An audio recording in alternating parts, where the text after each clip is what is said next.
Bongbong Marcos at Speaker Martin Romualdez mag-insert o magpasok ng 100 billion worth of projects sa BICAM. Sana po ay hindi nila ako mapatay bago ko mailabas ang lahat. Ginawa ko lang ang utos sa akin, pero ngayon, handa na akong harapin ang lahat.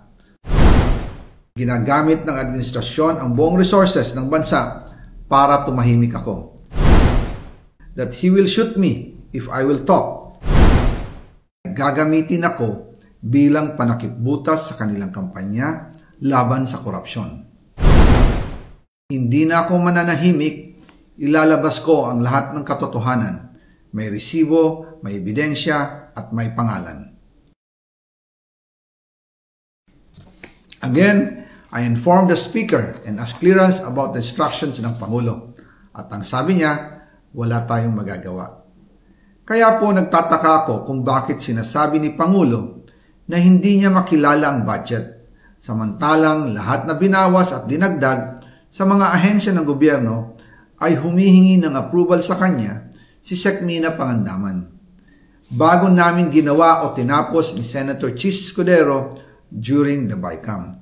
Sinabi pa ni Sec Mina, everything is cleared with the President, basta importante, pasok ang pondo na request ng Pangulo. The following day, sinabi ni Sec Mina, approve na si Presidente BBM sa lahat na binawasan na ahensya. Masaya na ang Pangulo dahil naipasok ang gusto niyang 100 billion insertion.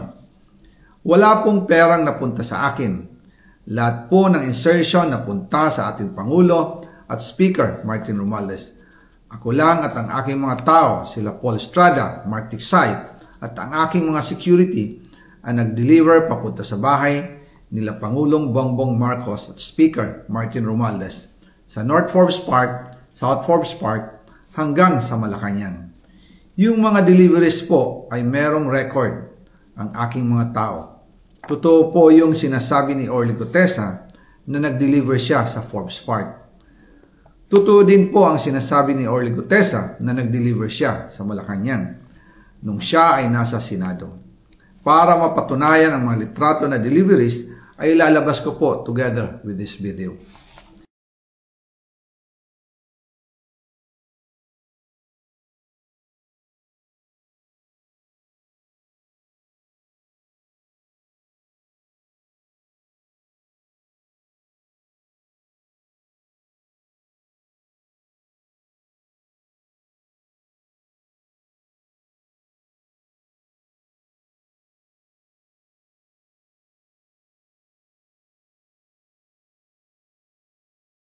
After po ng approval ng budget sa General Appropriations Act of 2025, nagtanong po ako sa DPWH kung magkano ang kailangan na ibigay sa Office of the President o ang SOP na bigayan.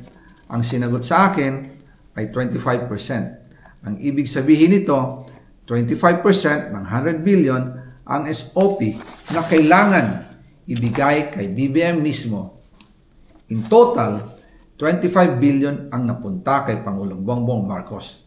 Kaya ngayon ay hinahamon ko si Ombudsman Remulla kung seryoso talaga siya sa mga sinasabi niya sa kanyang press release na idadamay niya pati si Martin Romualdez kung magbibigay ako ng ebidensya. Patunayan niya ngayon ang pronouncement niya. Imbestigahan niya ang Fraternity Brad at ang kanyang kaibigan na si Speaker Martin Romualdez kung talagang tutupad siya sa tungkulin niya. Imbestigahan din niya si President Bongbong Marcos. Sabi nga ni BBM nung SONA, let's do it right at mahiya naman kayo, hindi po ba? Nananawagan din po ako sa Senado na imbestigahan ang 100 billion insertion ni Presidente. Alam ko po na hindi gagawin ni Ombudsman Remulla ang hamon ko. Pero magaling ang Senado sa imbestigasyon at ako ay naniniwala na dahil sa kanila, lalabas ang katotohanan.